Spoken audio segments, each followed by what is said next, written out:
우리 공부하는 걸로 중간고사 얘기까지 봅니다. 오늘 영화는 이 아미스타트라는 영화인데,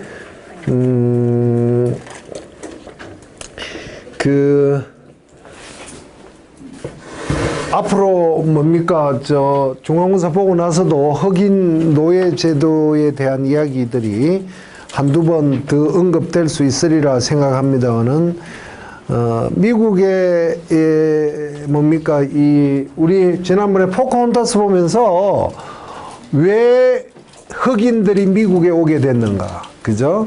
그거에 대해서는 이미 공부했죠. 담배 생산, 플랜테이션 농업. 오늘날은 커피가 주류로 이루지만 당시는 담배였습니다. 워싱턴 초대 대통령 워싱턴도 담배 농사 짓다가 그 영국 애들이 워낙 담배값을 후리치는 바람에 담배에서 밀로 바꿉니다. 그게 이제 오늘 주제는 바로 뭐냐면은 그 밀에서 산업혁명이 일어나면서 면화로 바뀌어가는 목화, 그죠? 인류 최초의 산업 스파이가 누구라고? 문익점이에요, 문익점이. 그죠? 고려시대 때, 경남 산청에 가면은 문익점 고향이 있습니다. 그게 면화연구소, 이렇게 잘 돼 있습니다. 여러분들 면화 안 봤죠? 목화, 면화. 우리 어렸을 때는 면화가 이런데 아주 많았는데, 그게 솜이 되기 전에는 달콤합니다. 그리고 껌 같아요. 그래서 그걸 간식으로 많이 먹었던 그런 기억이 납니다. 이제 그게 다 익게 되면은 이게 이제 터져요. 터지면서 물기가 없어지고 솜으로 바뀌는, 이렇습니다. 그걸 따가지고 이제 실로 감는 이런 거죠. 자, 오늘 아미스타트라는 영화를 공부할 겁니다.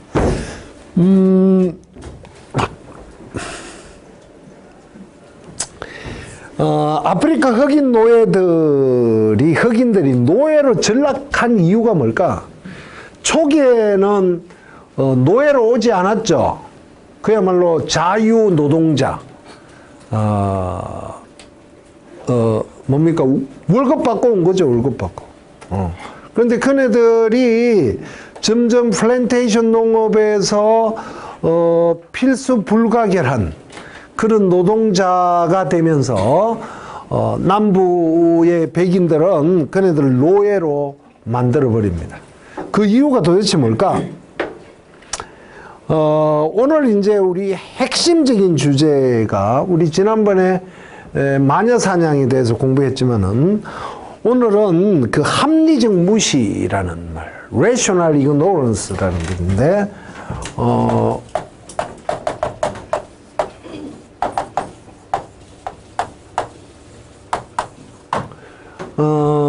합리적인 무시, 말이 좀 이상하죠.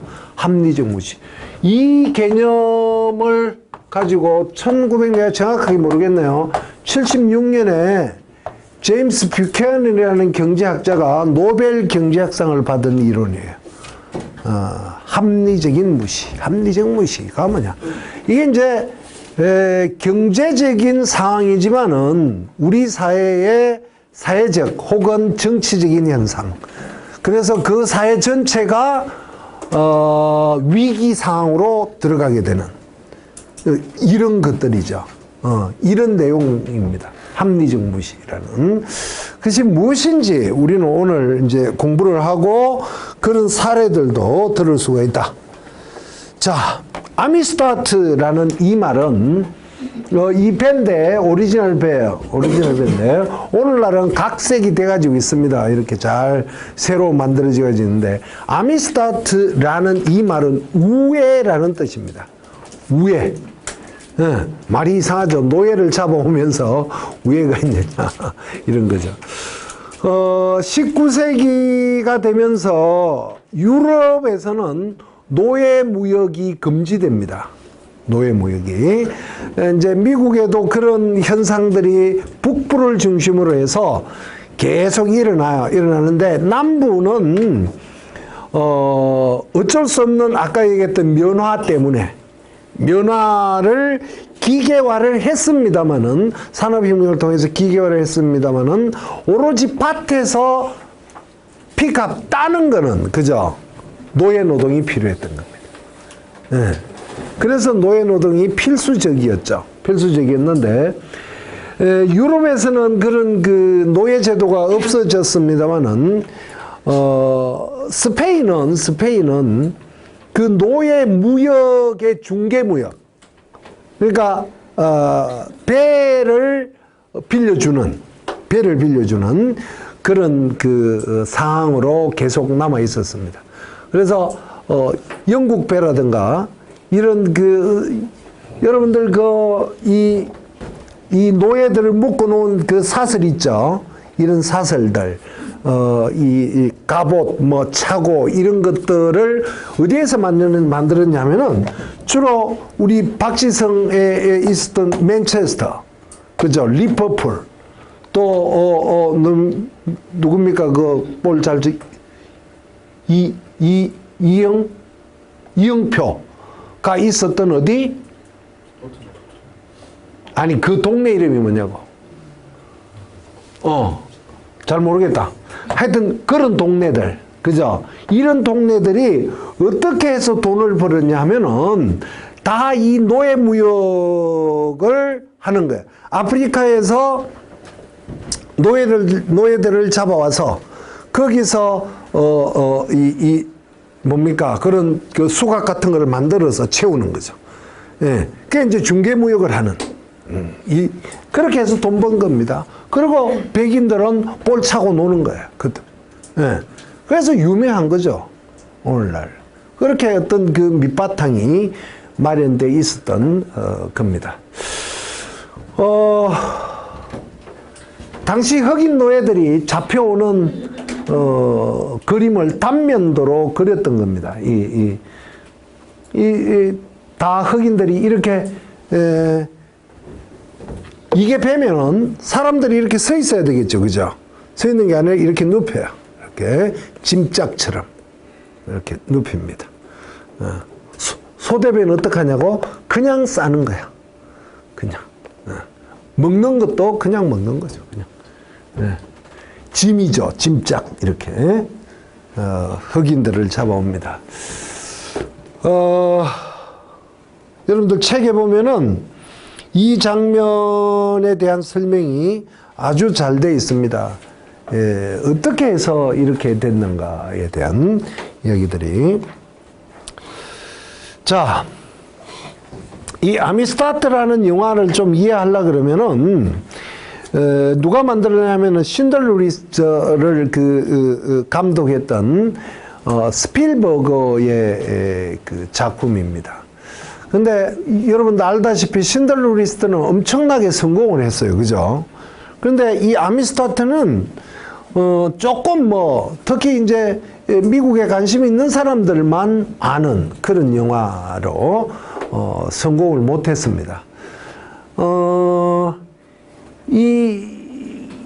근데 이제 그걸 생각해 봤어요. 왜 그랬을까? 이 스필버거가 야심차게 신들러 리스트를 만들고 아미스타트도 만들었는데 신들러 리스트는 성공을 했고 이 아미스타트 그야말로 그 성공의 그 대가 아닙니까? 여러분들 뭡니까? 스필버거가 만든 영화 중에 이거 최고의 흥행했던 거 이거 뭐야? E.T. 같은 거. 이런 흥행작이죠. 쥬라기 공원 같은 이런 건데 어쨌든 신들러 리스트를 통해서 대단한 성공 그리고 작품상 최고상을 이런 걸 받았는데 이 아미스타트는 거기에 비하면 아무것도 아니라는 거죠. 그러나 그냥 단순 오락이 아니라 미국이라는 그 사회가 가지고 있는 어떤 그 사회적 문제 과거의 일이겠습니다마는 오늘날까지도 완전하게 없어지지 않은 그런 흑인 노예 문제를 중에 하나를 터치해 주려고 그랬죠. 그래서 상당히 터치는 했어요. 터치는 했는데 미국 사람들에게 그 대대적인 인기를 끌지 못했죠. 그 이유가 뭘까요, 여러분들? 자, 신들러 리스트도 독일의 히틀러의 그 유대인들에 대한 탄압, 그죠? 그걸 하나의 사건, 폴란드계 유대인들을 통해서 그런 그 탄압하는 그 독일인들이 유대인들을 죽이는 그 한 형태를 리얼하게 보여줬죠. 그리고 그거는 전 세계적인 호응을 받았어요. 사회적인 이슈, 역사적인 이슈는 아미스타트도 마찬가지입니다. 흑인들의 미국 사회에서 뭡니까? 이 아미스타트는 선상반란 영화예요. 이제 아프리카에서 잡혀오는 흑인들이 이렇게 잡혀오는데 그 백인들 몇 명이서 그 흑인들을 그렇게 아까 보여줬던 대로 그렇게 잡아갑니다. 자, 이렇게 잡아와요. 아미스타트라는 배에 잡아오는데 이 중에 한 놈이 이 싱케르라는 놈이 이 못을 빼요. 못을 빼고 선상반란을 일으킵니다. 선상반란을 일으키고 그 백인들을 다는 안 죽이고 2명만 살게 해줘요. 그래서 걔네들은 운전을 할 수 없으니까. 그래서 다른 애들은 다 죽이고 흑인들이 반란을 일으킵니다. 그리고 걔네들한테 우리 고향 아프리카로 가라라고 하는 거죠. 그런데 얘가 이 백인들이 아프리카로 간다 그래 놓고 미국 해안으로 이렇게 입성을 해요. 그래서 이제 미국의 경비한테 잡히죠. 그리고 선상반란으로 백인을 죽였다라는 게 이제 밝혀져서 재판을 받는 내용입니다. 처음에는 다 사형 선고가 내려졌죠. 처음에는 사형 선고가 내려지는데 그걸 이제 뭐 예를 들어서 어떤 국선 변호사겠죠. 그 변호사의 노력으로 무죄 판결을 받게 되는 그런 내용입니다. 자, 바로 그런 문제인데 아주 그 사회적인 이슈를 불러일으키는 문제였죠. 근데 성공을 못했단 말이죠. 왜 그랬을까요, 여러분들? 한번 생각을 해보세요. 왜 같은 사회적인 문제인데 신들러 리스트는 같은 사람이 만들었지만은 성공했고 아미스타트는 왜 성공 못했을까? 털리도 좋아. 자, 왜 그랬을까? 재미가 없어서? 재미있습니다. 사회적 이슈 있습니다. 왜 그랬을까? 여기에는 크게 두 가지가 있습니다. 하나는 신들러 리스트 같은 경우는 그야말로 유대 자금입니다. 유대인들. 대단하죠. 유대인들의 그 유대 자금은 단순히 자기들이 돈이 많아서 돈질하는 게 아니에요. 이는 뭐냐면은 유대인들에게 남아있는 어떤 이 전통적인 이미지,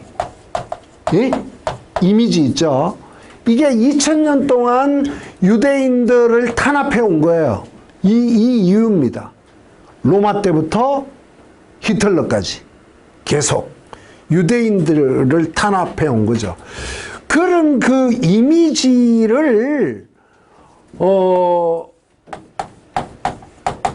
그야말로 이 변화는 너무 약해. 변신하는 거예요. 변신. 뭘로? 영화라는 것으로. 그래서 여러분들 보세요. 유대인들을 탄압하는 그런 영화들의 대부분은 독일인들은 완전히 죽일 놈이고, 그죠? 유대인들은 불쌍한 애들이고. 그 이미지입니다.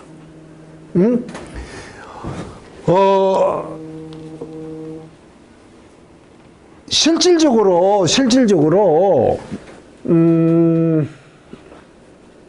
유대 애들은 그야말로 뭡니까? 훨씬 더, 오늘날도 마찬가지지만은, 좀 폭력적이고, 어느 정도 이기적이고, 이런 것들이 포함되어 있죠. 그런데도, 영화에 이렇게 그 이미지의 변신을, 그야말로 당했던, 우리는 맹목적으로 당하죠, 영화라는. 그걸 통해서 어떻게 됐냐면은, 유대인들은 불쌍하고, 그죠? 독일인이나, 아랍인들은 나쁘다. 이런 이미지죠. 그러니까, 그, 신들러 리스트뿐만 아니라, 유대인들을 다루는, 탄압의 문제를 다루는 이런 문제는 아마도 거대한 음모가 있습니다. 그 속에. 대단하죠. 그래서 흥행을 하지 않을 밖에 없는 그런 의미입니다. 그 다음에 또 하나는, 신들러 리스트는 유대인들이 그런 유대 자금으로 한 것도 문제지만은 그 주제가 보편타당하다. 보편타당한 거다. 물론 아미스타트도 그랬습니다. 아미스타트도 보편타당하지만은 이 아미스타트 같은 경우는 미국의 치부, 어떻게 보면은 그 미국이 잘못된 거를 드러낸 거라면은, 신들러 리스트 같은 경우는 뭐 미국이 특별하게 한 것도 없습니다만은, 그러나 어쨌든 좋은 거죠. 그런 이미지입니다. 그러니까 그런 어떤 약간의 차이들이 있습니다. 어쨌든 아미스타트와 신들러 리스트는 같은 감독이 했습니다만은 전혀 다른 효과를 가져왔다. 자, 존 퀸시 아담스라는 미국 대통령인데, 바로 그 여러분들 미국 대통령을 보면은 제일 처음에 워싱턴이죠, 그죠? 워싱턴. 그 다음에 누구냐면은 이 존 퀸시 아담스의 아버지예요. 존 애담스입니다. 존 애담스. 애담스라는 사람이 두 번째 됐고, 세 번째는 제퍼슨이라는 친구입니다. 제퍼슨이라는 대통령. 네 번째는 제퍼슨 친구 메디슨입니다. 메디슨. 다섯 번째는 몰로 독트린으로 유명한 제임스 몰로라는 사람이에요. 몰로. 그 다음에 이제 된 친구가 얘의 아들입니다. 큰아들 존 퀸시라는 말이 하나 붙어요. 매사추세츠 보스턴 옆에 가면은 이 사람의 그 고향이 있는데 존 퀸시 애담스입니다. 애담스예요. 거의 대부분이 이제 뭐 장군 출신도 있고 뭐 이렇지만은 대부분이 변호사가 돼서 대통령이 되죠. 변호사가. 이 사람도 마찬가지입니다. 변호사 출신이었어요. 변호사 출신이었고, 또, 그런 그 대통령보다 오히려 사법기관에서 일을 하기를 원했던 그런 친구입니다. 대통령을 그 아버지의 어떤 그, 음덕으로 대통령이 됩니다. 그런데 억지로 돼요, 억지로. 왜 억지로 되느냐, 이런 겁니다. 자, 이제, 이 애담스 제퍼슨까지, 여기까지 칩시다. 요때는 당이 없었어요, 당이 없었습니다. 뭐, 공화당, 민주당 이런 게 없었고, 그냥 파만 있었어요. 연방파예요, 연방파. 그러니까 연방을 주장하는 거죠. 13개 주 연방이 중심에. 그런데 이 제퍼슨은 애담스 워싱턴 밑에서 국무장관을 했습니다만은 제퍼슨은 철저한 그 뭡니까? 공화파 중심에. 그러니까 연방파와 공화파인데, 이 연방은 중앙 중심, 정부, 중앙 정부 중심이라면은 공화파는 주 정부, 주 지방 이런 개념입니다. 그러니까 연방파는 말 같은 귀족 중심이라면은 얘네들은 평민 중심이에요. 에? 평민. 에. 그리고 지방이 중심이어야 된다. 지방이. 예. 그런데 이제 그 1800년 선거 때 지난번에 우리 공부했나? 1800년 선거 때 제퍼슨이 연방파에서 공화파로 정권이 넘어가요. 인류 최초로 즉 블러드가 아닌 방법으로 정권이 넘어간 상태입니다. 최초의 정권이 넘어간 거예요. 당시까지 인류는 자기 아버지가 왕이면은 저 아들이 왕이죠. 피에 의해서. 아니면은 상대를 죽이고 왕이 되죠. 그죠? 그러니까 피에 의한 정권 이동인데 평화적인 방법으로 정권이 이루어진 최초의 사건입니다. 네. 그러니까 정파가 바뀌는 거야. 이렇게 바뀌는 거죠. 귀족에서 평민으로 이렇게 바뀌어가는 그런 상태죠. 자, 그래서 제퍼슨, 메디슨, 멀로까지는 완전히 뭡니까? 공화파라는 애들이 중심이 됐어요. 공화파. 공화파 애들이 중심이 됐습니다. 그런데 멀로 말기 때 와가지고 그 쫓겨났던 연방파들이 모입니다. 연방파들이. 그런 모임 중에 주 세력이 자기 아버지의 영향을 입은 존 퀸시 아담스예요. 존 퀸시 아담스예요. 그래서 공화파가 중심이 되는데 공화파가 두 개로 하나 나눠집니다. 하나는 민주공화파,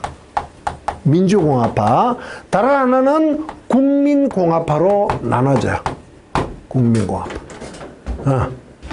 민주공화파는 옛날의 공화파 요 주 세력입니다. 즉 오늘날 민주당입니다. 오늘 민주당으로 변해. 소위 말해서 평민, 지방, 주 이런 게 중심이죠. 얘네들은 옛날에 연방파 그 여파들이에요. 그래서 당시는 민주공화파라고 이야기를 안 했습니다만은 곧바로 뭐가 만들어지냐면 휘거당이라는 당이 만들어져요. 휘거당.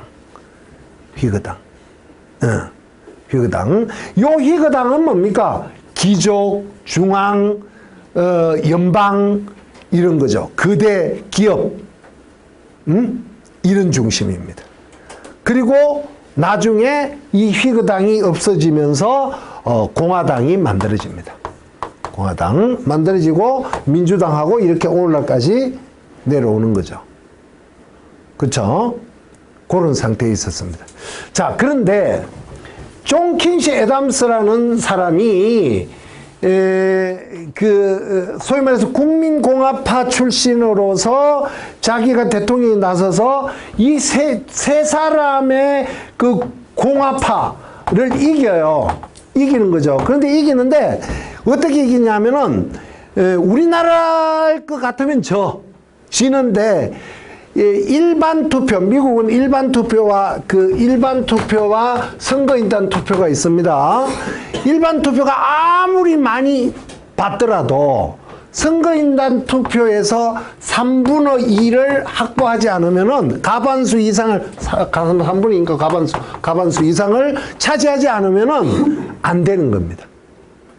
그래서 이게 우선하는 거죠, 이게. 예. 누구랑 나섰냐면은 잭슨이라는 친구, 앤드류 잭슨이라는 친구, 그 다음에 존 퀸시 아담스라는 친구인데, 앤드류 잭슨이 일반 투표에서는 많이 받았어요. 그런데 여기에서 적게 받았어. 그래서 대통령이 존 킨시 애덤스가 되는 거예요. 존 킨시 애덤스. 그리고 28년 선거 때는 잭슨이 됩니다. 잭슨이 되고 얘는 다시 뭘로 돌아가냐면은 변호사로 돌아가요. 변호사로. 변호사로. 그래서 변호사 활동을 하고 있을 때 이제 영화의 주인공입니다. 앤서니 호킨스죠. 많이 닮았습니까? 하고 있을 때 이 아미스타트 사건이 터집니다. 아무도 그 흑인들의 변호를 해주려고 하는 사람이 아무도 없어요.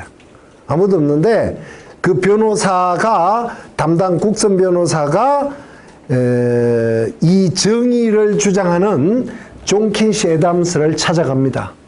찾아가서 부탁을 하죠.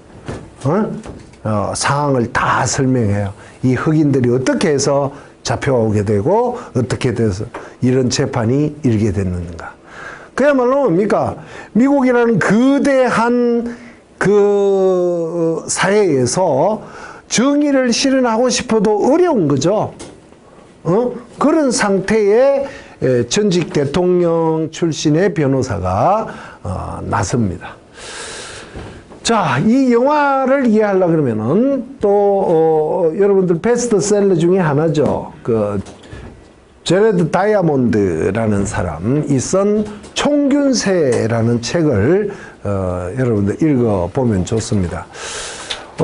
이 총균세라는 책에 보면은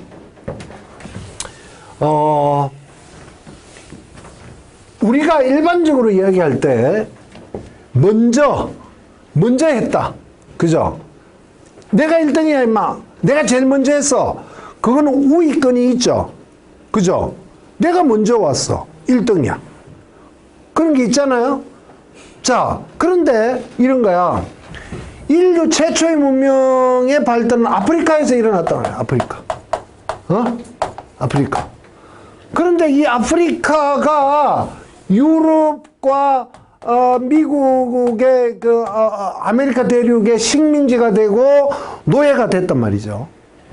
왜 그랬을까? 왜 그랬을까? 라는 것이 이 총균세의 핵심적인 문제제기입니다. 총균세. 왜 그랬을까? 자, 먼저 문명이 발전했는데 분명히. 그럼 아프리카 애들이 더 잘 먹고 잘 살아야지. 왜 그랬을까를. 여러분들 왜 그랬을까? 왜 아프리카 애들이 인류 문명을 먼저 발견했는데도 불구하고 유럽 애들에게 먹혔을까? 왜 그랬을까? 물론 총균세 때문에 그래. 균, 뭡니까? 성병 이런 것 때문에. 그 다음 무기, 철강 아까 얘기했던 이런 거 때문에 그런데 그거는 일반적으로 이런 거죠. 많은 사람들은 그 본질적인 원인을 밝히지 않고 겉으로 보이는 것만 본다. 네? 총균세도 겉으로 보이는 거다. 이걸 먼저 발견했죠. 유럽 애들이 발견해서 그걸 사용했죠. 사용해서 아프리카, 아시아 애들을 노예로 잡아온 거죠. 그거는 보이는 거다. 보이는 거. 자, 그 사람들이 이야기할 때 일반적으로 기존에 알려진 거는 이런 겁니다.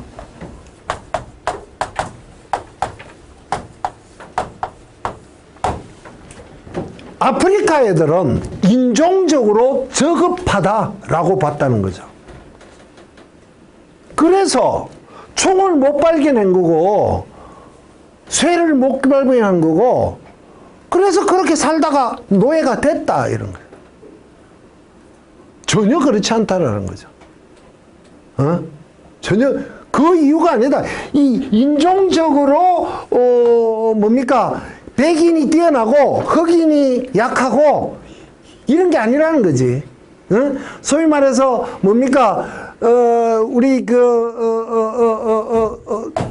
1860년대에 그 나왔던 뭡니까? 찰스 다윈의 진화론, 그죠? 이 진화론에 의해서 이 백인이 흑인보다 뛰어나다. 그래서 흑인들을 노예로 잡아왔다. 이런 거는 말도 안 된다. 응? 그럼 왜 그랬을까를? 에? 이걸 이제 실질적으로 규명해낸 아주 위대한 책입니다, 여러분들. 에? 에. 우리 세계적으로 많이 읽히고 있는 그런 책이죠. 자, 이런 겁니다. 이 사람이 총균세에서 이런 말을 해요. 사람들의 가장 중요한 건 의식주 중에서 뭘까? 먹는 거죠, 먹는 거, 그죠? 옷이야, 뭐, 그냥 결국 오늘 이제 또 이 의가 중요합니다만은 뭐 잠이 아무 데나 자도 되고 먹는 거 이게 중요해, 먹는 거. 네. 유럽은 다른 지역보다 아프리카보다 빨리 시계에 있어서 독립했다는 겁니다. 그거는 뭐냐 하면 이런 거죠. 자, 아프리카 지도는 어떻게 돼 있습니까? 남북으로 돼 있죠. 그죠? 남북으로. 아프리카는. 유럽의 지도는 동서로 돼 있죠. 그죠? 그러면은 같은 위도는 같은 기후됩니다. 무슨 소리인지 알겠어요? 동물들도 같이 살 수가 있습니다. 자, 여기에서 생산되는 밀이 여기에서도 생산될 수가 있죠. 알겠어요? 무슨 소리인지? 그런데 아프리카의 남북으로 나눠져 있는 곳에서는 여기에서 생산되는 작물은 여기서는 생산될 수 없다는 거죠. 뭔 소리인지 아시겠습니까? 그러니까 동물도 마찬가지예요. 소, 말, 길들여지는 거, 돼지, 뭐 염소, 기타, 또 뭐 개도 있나? 개는 빼고 뭐 이런 것들도 여기서 길들여지는 거 여기서도 길들여진다는 거죠. 따라서 뭐예요? 식량에 있어서 독립을 했다. 식량. 그거는 뭡니까? 다른 쪽에 얘 머리를 쓸 기회가 주어졌다. 그래서 뭐야? 다른 총균세의 개발. 우리의 그런 식량 생산을 빨리 하기 위해서 힘이 약한 애들을 잡아오기 위한 이런 것들이 새롭게 개발됐다는 거죠. 그럼 아프리카 애들은 안 되는 거죠. 그죠? 아프리카 사자 길들일 수 있습니까? 호랑이 길들일 수 있죠. 호랑이는 아프리카 없나? 뭐 코끼리, 그죠? 이런 것들은 안 된다는 거죠. 작물도 마찬가지. 여기에 생산되는 여기서는 생산 못 한다는 거죠. 그래서 문명은 처음 발견했지만은 그 기본적인 의가 아니라 시계의 어떤 다음 단계로 오버패스를 못 했다는 겁니다. 그래서 유럽인들이 아프리카 애들을 노예화할 수가 있었지 아프리카 애들이 머리가 둔해서 전혀 아니라는 겁니다. 네. 근데 상당히 나는 설득력이 있는 그런 책인 것 같아요. 아주 재미있습니다. 뿐만 아니라 다른 것도 다 마찬가지, 다른 문명권도 그런 식으로 해석해 놓은 책입니다. 자, 아미스타트를 보려고 그러면은,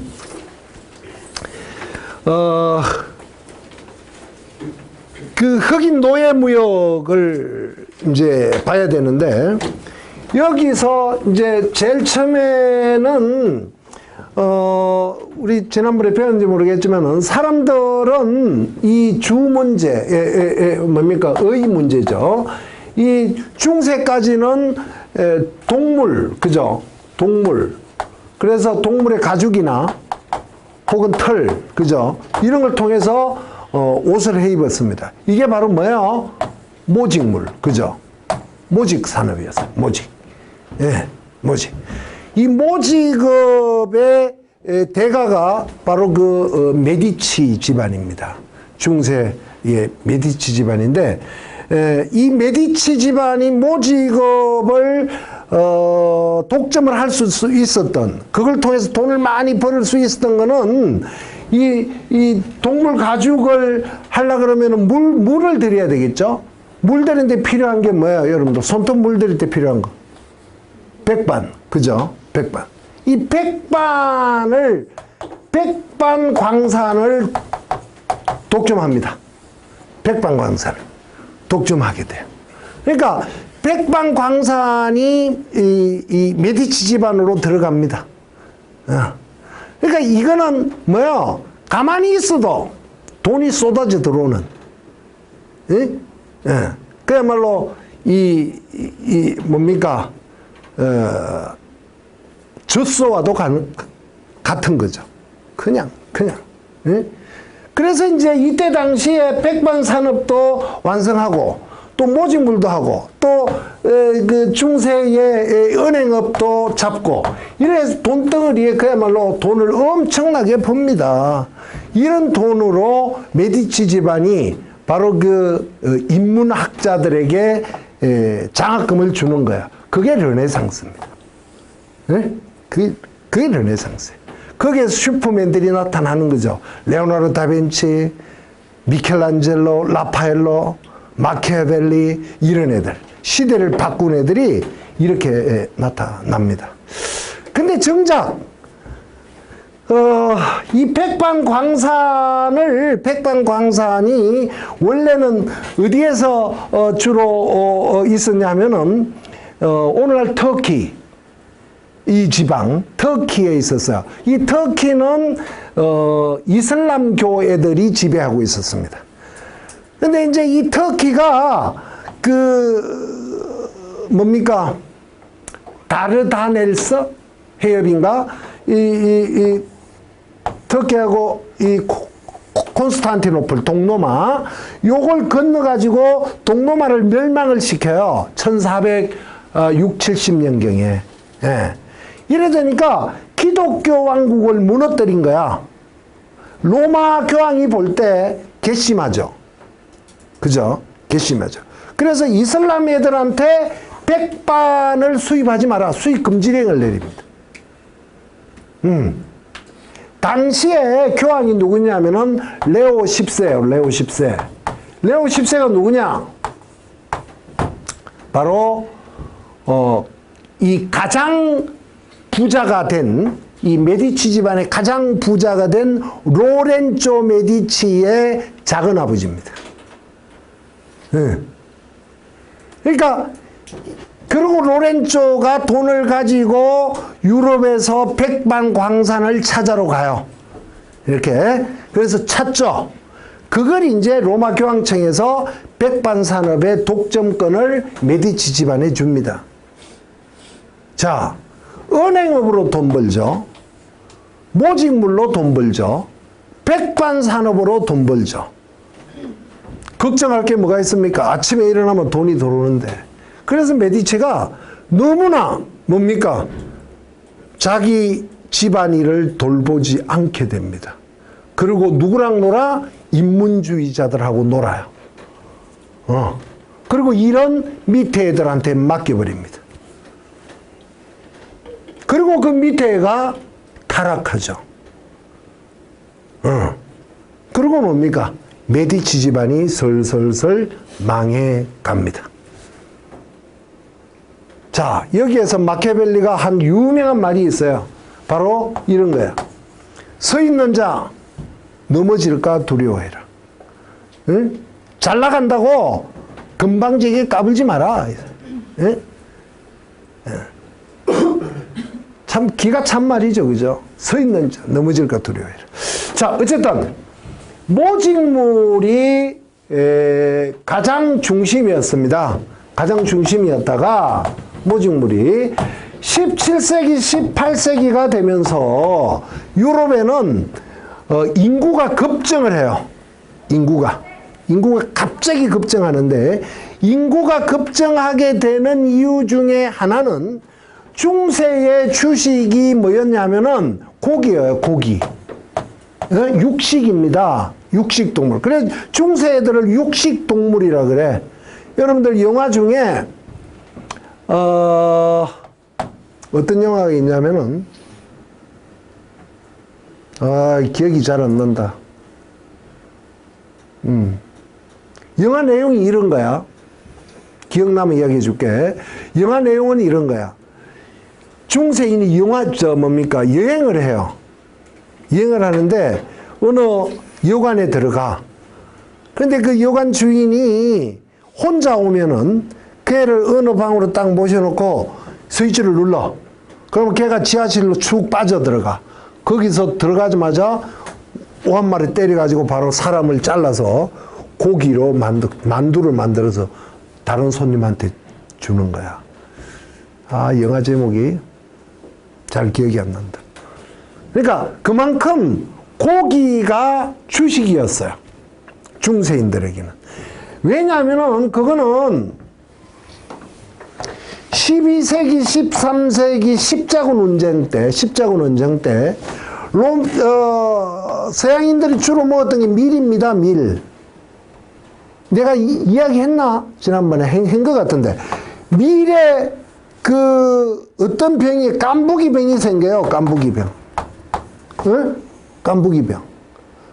그래서 이 깐부기병이라는 게 이렇게 밀이 이래 있으면은 이게 탄화돼 버리는 거야.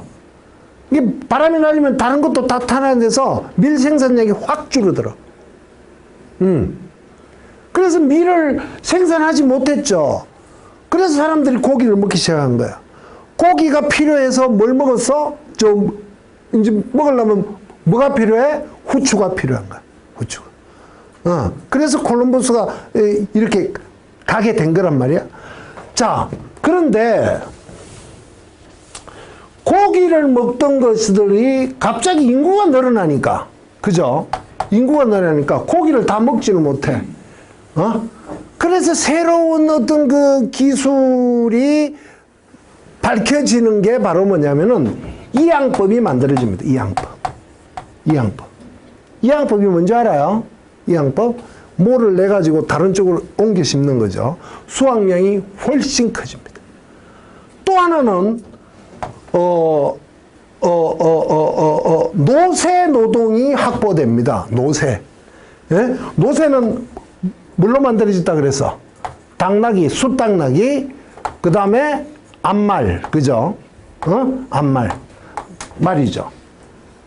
근데 소나 말의 그 노동력보다 20배의 효과를 나타내는 겁니다.